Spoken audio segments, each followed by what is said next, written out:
Good afternoon. Welcome to today's press conference. We have with us Prime Minister Mark Carney. He will be making an opening statement, after which we will go to the room for questions, one question and one answer. If you are in the room right now, you are already on the list.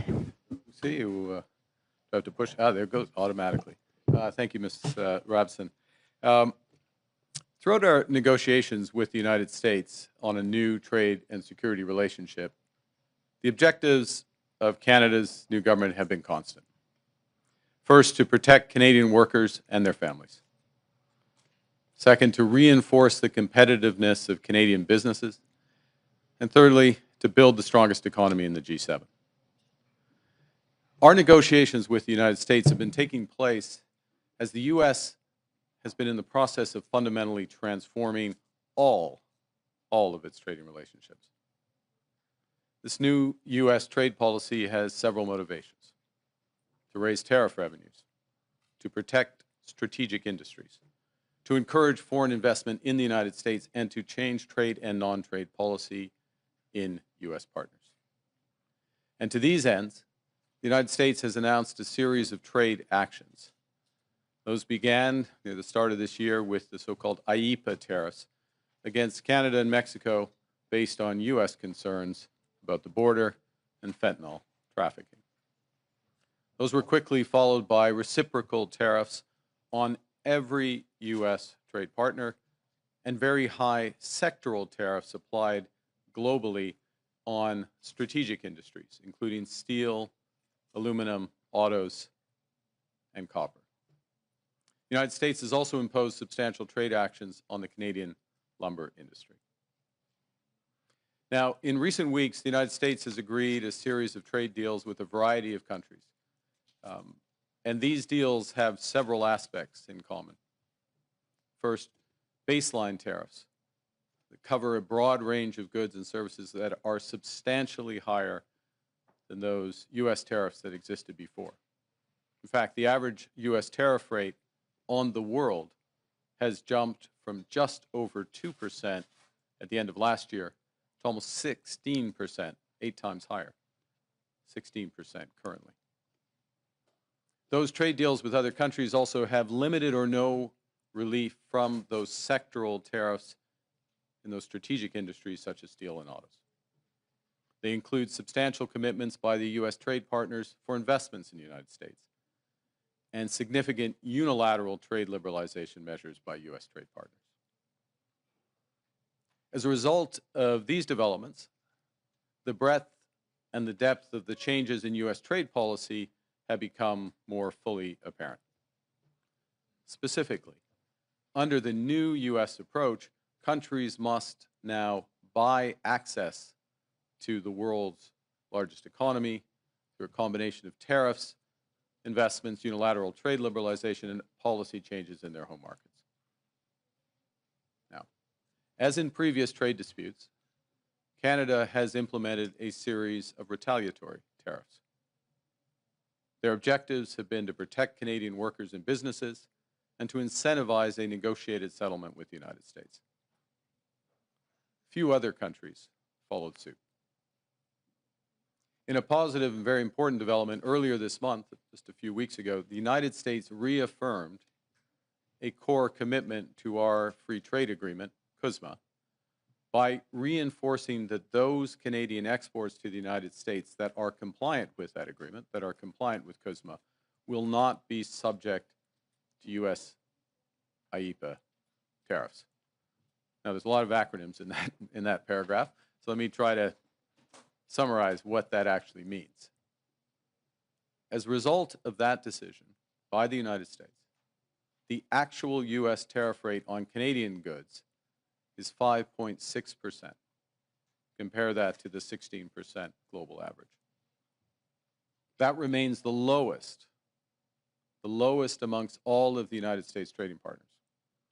And more than 85% of Canada-U.S. trade is now tariff-free. So let's be absolutely clear. Canada currently has the best trade deal with the United States. And while it's different from what we had before, it is still better than that of any other country. So as we work to address outstanding trade issues with the United States, it's important, it's vital. We do everything we can to preserve this unique advantage for Canadian workers, Canadian businesses. And doing so will require both building on a soon-to-be revised CUSMA, our free trade agreement with the U.S. and Mexico, as well as developing a new form of trade and security partnership with the United States. In this context, and consistent with Canada's commitment to CUSMA, I'm announcing today that the Canadian government will now match the United States by removing all of Canada's tariffs on U.S. goods specifically covered under CUSMA.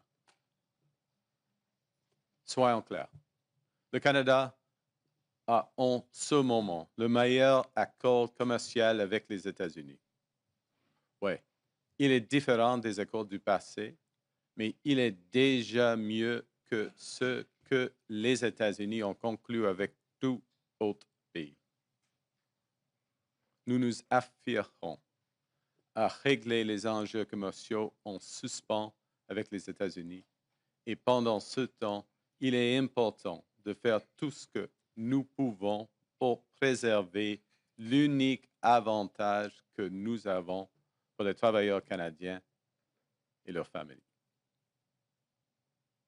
Nous devrons donc nous appuyer sur l'ACM, qui sera revu sous peu et nouer une nouvelle forme de partenariat de commerce et de sécurité. Dans ce contexte, et conformément à l'engagement du Canada à respecter l'ACM, j'annonce aujourd'hui que le gouvernement du Canada prendra des mesures équilibrantes à celles des États-Unis et éliminera tous les droits de douane canadiens sur les marchandises américaines qui sont visées par l'ACM. Cette décision entraînera en vigueur le 1er septembre 2025. This decision will take effect, September 1st of this year. So in short, the situation we're in now is that Canada and the United States have reestablished free trade for the vast majority of our goods. Canada will retain our tariffs on steel, aluminum, and autos as we work intensively with the United States to resolve the issues there. Indeed, our focus is squarely on these strategic sectors and the future. The Canadian government will begin our preparations for the CUSMA review process that is due next year by launching new consultations starting next month to assess Canadian priorities in the new global trade environment.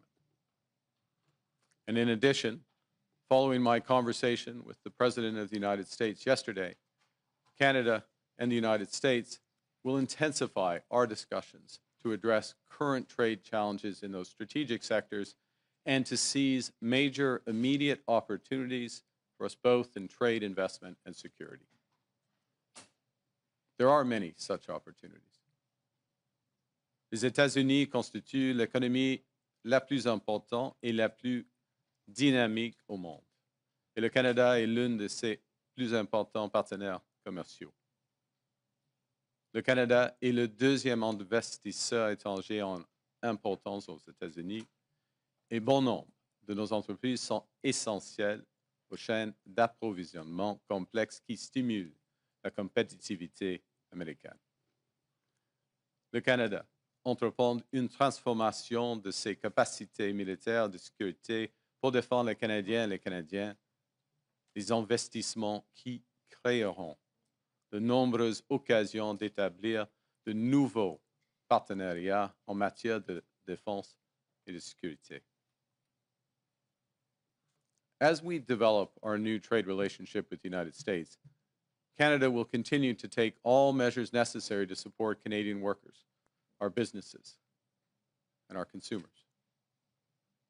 To address challenges in strategic sectors from agriculture to autos, the Canadian government will soon announce a new comprehensive industrial strategy that protects Canadian jobs boosts Canadian competitiveness, buys Canadian goods, and diversifies Canadian exports.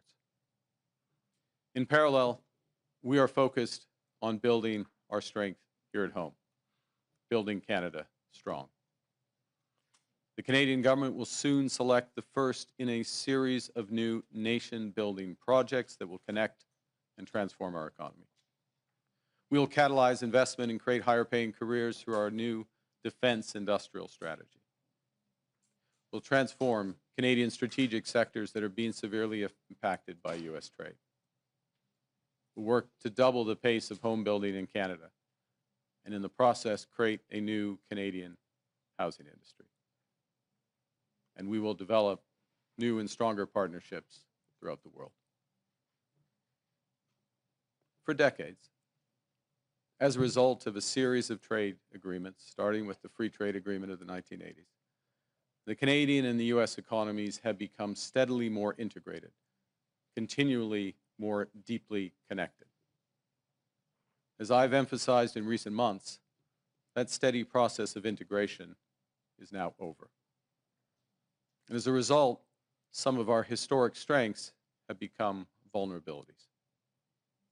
We can and must adapt to this new reality.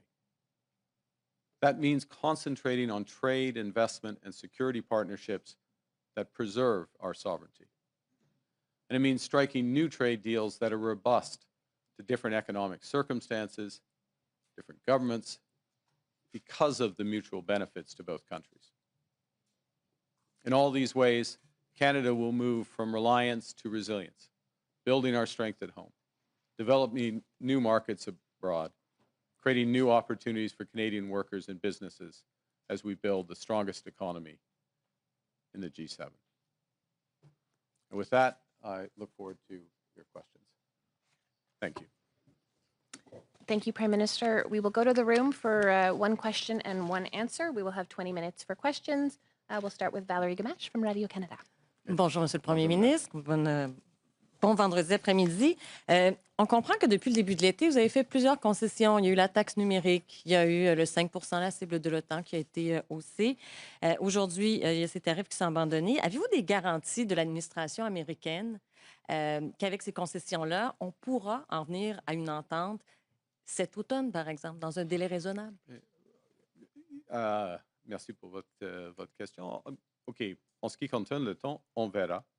Mais ce qui est clair est que les États-Unis nous accordent le meilleur accord commercial du monde avec les États-Unis.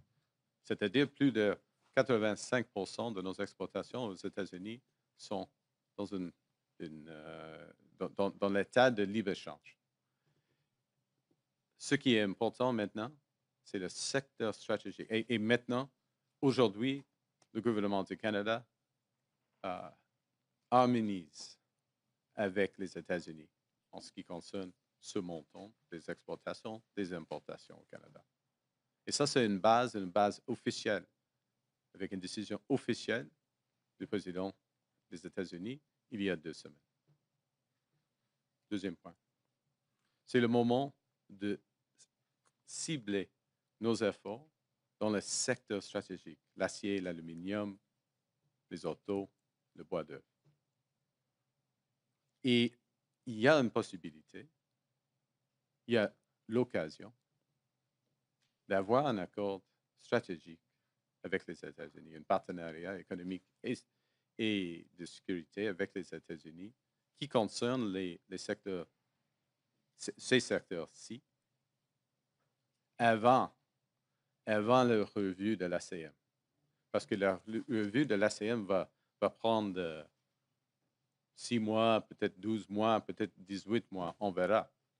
Et c'est le moment de régler la situation avec les secteurs stratégiques. Merci. Okay, je pensais qu'on avait juste ça. Et justement, pour l'acier, l'aluminium, ces secteurs clés, quel est le message que vous avez pour les gens de cette industrie aujourd'hui? Oui, aujourd'hui. Ouais. Aujourd'hui, on garde encore les tarifs dans ce secteur. Premier point. Deuxièmement, nous venons de mettent en œuvre des initiatives, par exemple pour le secteur de l'acier, la liquidité pour les entreprises, le capital afin de renforcer la compétitivité des entreprises canadiennes, les nouveaux programmes d'approvisionnement pour l'acier canadien, des mesures pour les travailleurs dans le secteur de l'acier, par exemple. J'ai fait une annonce à Hamilton il y a 3 semaines. Et dans les prochaines, au début de septembre, nous allons dévoiler la stratégie de concurrence industrielle pour tous les secteurs qui sont affectés par la nouvelle situation tarifaire à l'échelle mondiale. Alors, nous soutenons maintenant et nous allons soutenir les ouvriers, les travailleurs, les entreprises dans ces secteurs. Ça, c'est clair. Kyle Duggan, the Canadian Press. Mr. Carney, thank you for taking our questions. Your critics are going to say that this is an elbows down approach, that you're backing down to Trump. What are you gaining by dropping these tariffs? So the first thing to say is, let's be clear. We have the best deal of anyone in the world right now.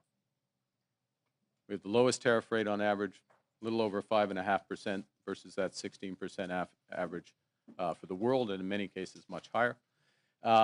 We have that confirmed in an executive order of the president a few weeks ago. It's important that we preserve that. It's important that we preserve that while we focus on 2 things: the strategic sectors, steel, aluminum, autos, lumber, and we focus on the upcoming review and likely changes to CUSMA. So we are matching something the Americans have done here first. Okay? And it's very significant. It's unique. We get the benefit. The second thing is, and I'll take your analogy. And I have played some hockey over the years. And there is a time in a game, in a big game, and this is a big game, when you go hard in the corners, your elbows up. The time in a game where you drop the gloves in the first period and you send a message. And we've done that pretty uniquely in the world. We happen to have the best deal with the Americans right now. I know. But there's also a time in a game where you want the puck, you want a stick handle, you want to pass, you want to put the puck in the net. And we're moving later into the game, and we're at that time of the game. And that's where the engagement is. Thank you. And the German government says that you're going to Berlin next week. Can you tell us why you're going to Europe and what you're hoping to accomplish there? I'm very much looking forward to meeting with the Chancellor, members of his cabinet, a number of German businesses next week, next Tuesday.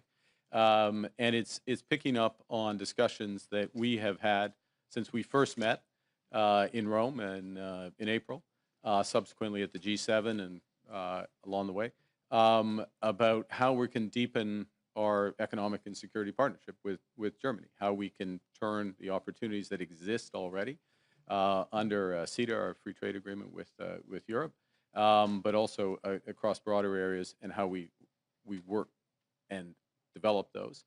So I have a broader delegation with the Minister of Natural Resources, for example, will be there. The Minister of Defense will be there. The Minister of Industry will come as well, because there's a broad range of areas from critical minerals to energy and defense and security where we are intensifying our discussions with Germany.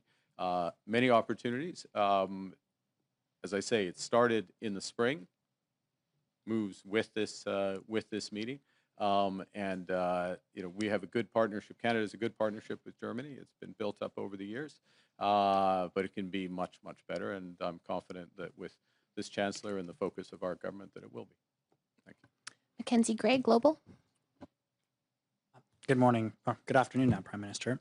You've dumped the digital services tax. You haven't responded to additional increases in tariffs from the Americans, and now you're removing counter tariffs here with no changes from the U.S. side in terms of how things are going. Why do you think appeasing Donald Trump in this trade war will work for Canada? Well, the first thing is we're matching what the United States has done, what the president has done. We have the best deal of any country with the United States right now. 85% of our trade is tariff-free. We are taking this step, which doesn't include the strategic sectors, but matches what they have done. It's in the spirit of CUSMA, our free trade agreement with the U.S. and Mexico, and it gives a good foundation to build on that. That's the first point. The second is that the President and I had a long conversation yesterday, and we see the opportunity to build on where our relationship already is. There's a host of areas for investment in both our economies, a host of areas on the security side that we can build on, and we intend to advance those discussions as rapidly as possible. So the foundation is very strong. The opportunity is great, and we want to focus on those opportunities both. And I want to emphasize this. I know it's a little complex, but there is a review of CUSMA coming, that free trade agreement. It's due to happen in the spring. Preparation should start now. We're starting our preparations. We're updating our preparations. I'm sure the other parties will soon as well.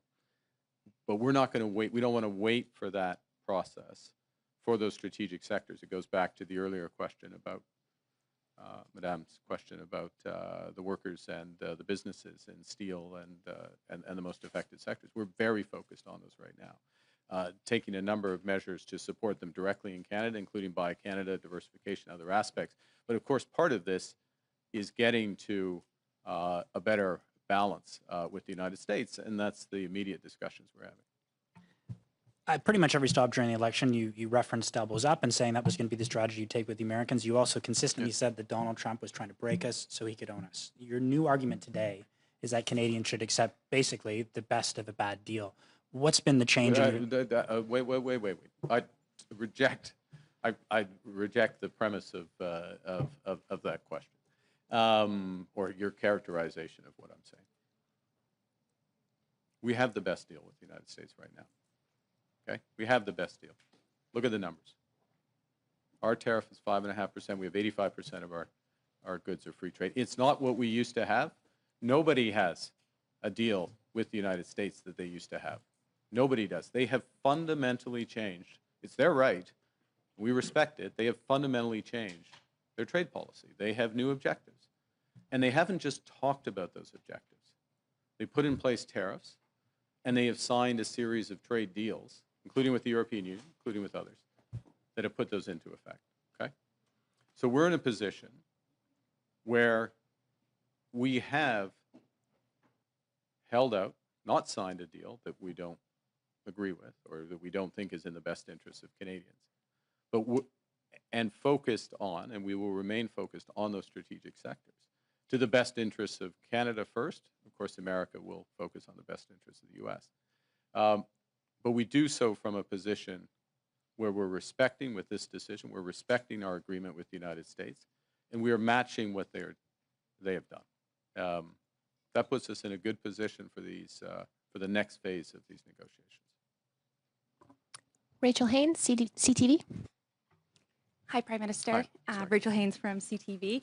I'd like to ask you a little bit more about what you're saying about this matching the U.S. deal or what U.S. has put on Canada. In fact, it's only matching the goods under CUSMA, but in other areas, we're not matching the U.S. at all. They have 50% tariffs on our steel and aluminum products, but we only have 25% tariffs in return. Are you going to raise those tariffs to match that? We're not raising those today. We've matched the tariffs on autos, similar structure as the U.S. We do have a difference between our tariff on U.S. steel and our tariff on U.S. aluminum. Those are part of the intensive discussions that we're underway right now. that something that you'd look at in the future? And also, We will look at, I'll give you three questions. I'll give you a short answer to that, which is that we'll look at everything. I mean, we look at our industry both in terms of how we support their retooling, their investment in the industries, liquidity for today, helping their workers, buying Canadian, diversifying markets, but of course trade policy, including with the United States, is part of that. But we're engaged in discussions with the United States about exactly those sectors. And that's what we want to advance to the benefit of our workers and our economy. and I'll make this extra Take it. follow-up Go quick. very quickly. You're talking about this putting us in a good position in the next phase, presumably the CUSMA negotiations. But as other people have pointed out, we've already folded on the digital services tax. We're taking away these counter tariffs. How is this a position of strength going into those negotiations? We're in a position. First off, I'm in the negotiations, so I have a sense of how the negotiations are. This puts us, and directly the conversation the President and I had yesterday, is that we'll be following up in short order, he and I, on the progress on our discussions. So the teams are engaged, they're re-engaging on this. This helps accelerate that. Look, but it's a negotiation. But there's no guarantees in these things. But the basis of this is we're matching what the United States has done. Okay, we're matching what the United States has done. We're putting ourselves in a position which is consistent with CUSMA, right? And that both clears away an issue with the U.S. The longer it goes on where we're not matching what the U.S. has done. And the U.S., the carve-out, what they call the USMCA carve-out, but it effectively is this free trade for 85%. They just made that official. 2 weeks ago, they just made that official with the executive order.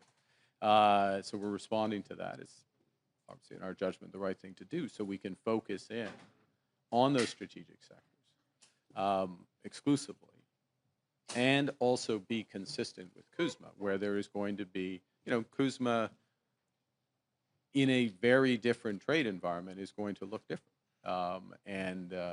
And what we need to do is to make sure we're focusing in areas that where the mutual benefits are very clear. So in other words, the arrangements in strategic sectors are mutually reinforcing. They're mutual benefits. So the agreement supports it, but the economics drives it.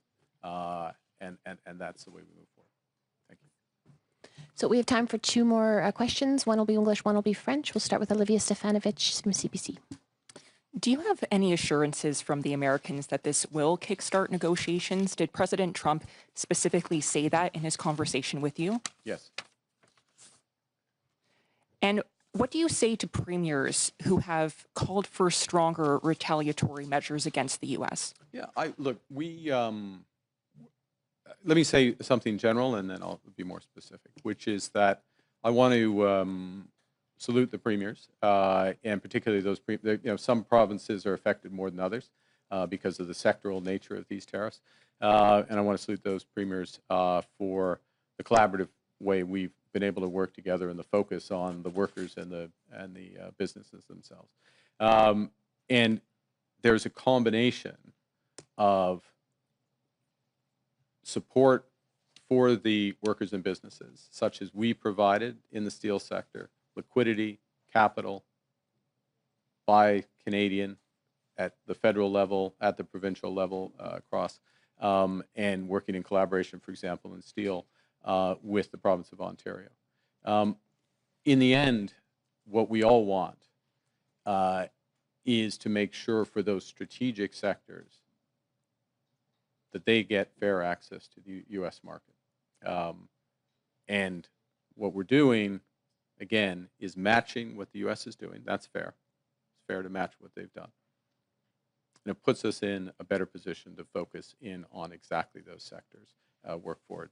So sometimes, to go back to the earlier question, yeah, you drop the gloves in the first period. When you're late in the game, dropping the gloves and taking the extra penalty might not be the best thing to do. And that's the situation we're in now. And our last question will come from Olivier Boisé from TVA. Bonjour, Monsieur le Premier ministre. Bonjour. Vous dites on a la meilleure entente du monde avec les États-Unis. Le Mexique a aussi l'ACUM. Eux ont eu un sursis de 90 jours pour les tarifs du 1er août. En quoi notre situation est meilleure que celle du Mexique? C'est une question du montant, premièrement. Et c'est le calcul du gouvernement du Mexique que le Mexique est dans le deuxième meilleur accord du monde. Oui, ils ont fait le calcul. Nous sommes d'accord avec cela. C'est la raison et quel est le montant des exportations qui accorde avec l'ASEAN. C'est plus grand ici au Canada, c'est plus de 97% maintenant au Canada. En effet, c'est toutes nos exportations sont d'accord, sont d'accord avec l'ASEAN, sauf dans le secteur stratégique. Premier point. Deuxième point, oui, comme je viens de dire à Madame, nous recommençons les négociations. On va intensifier les négociations. Ça, c'est la conversation que j'ai eue avec le président hier.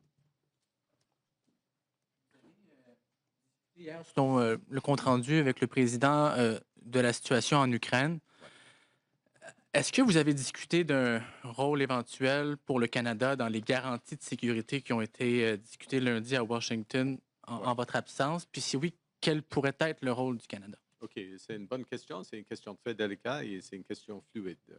Premier point.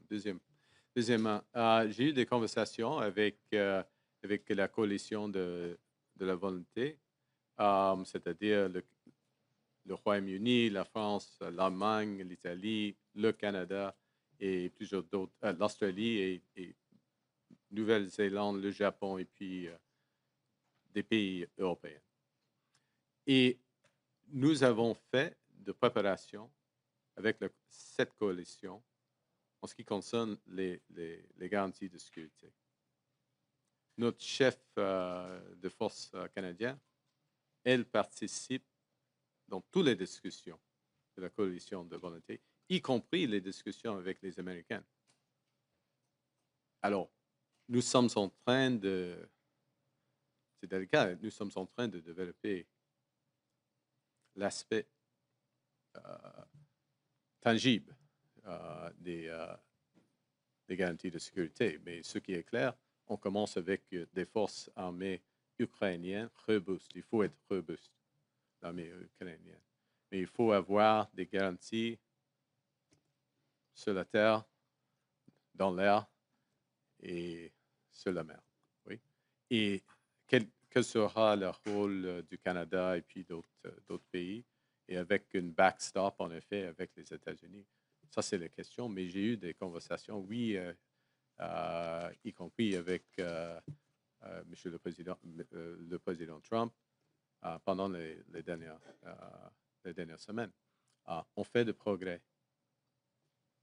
On a, point final, si je peux, il y a une occasion maintenant d'arrêter ce guerre horrible, injustifiée, illégale, causée absolument par M. Poutine.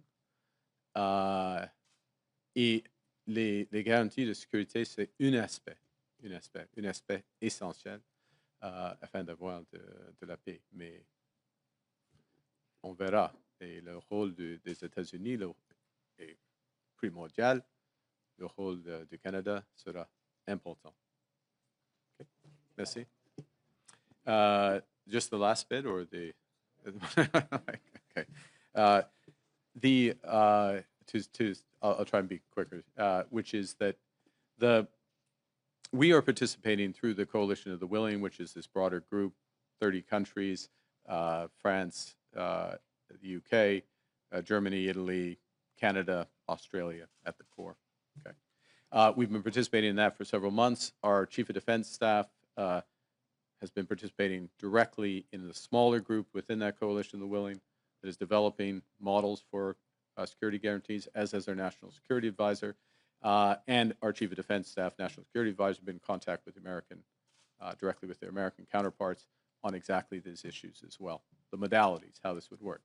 It's a fluid situation, it's a delicate situation, so I'm not going to describe specifics, except to say that obviously it starts with any security guarantee starts with a robust Ukrainian army, and that means weapons, that means training, that means viability, and we're talking about after some cessation of hostilities. Secondly, it means that there has to be security on the land, in the air, and in the sea. There's a role potential for the members of the coalition to provide support for all of those elements. We'll see what role Canada might play within that, within a broader group. And of course, there's an essential role of the United States as a backstop to whatever's provided through the coalition willing and by the Ukrainians. As well, I finished by saying that the actions of the United States are fundamental, they're essential. The actions of the President have created an opportunity for peace and the end of hostilities in this senseless war, this unjustified war, this war entirely caused by Putin's aggression. And security guarantees are one element of that. I guess shockingly, I repeated myself. The U.S. being essential there. But Canada having an important role. Canada has the potential to have an important role. So we're very engaged in these sets of issues. And I think the final component was the President and I have exchanged views in and around this. We'll continue to do so. Okay. Thank you. That concludes today's press conference. Thank you very much. Merci beaucoup.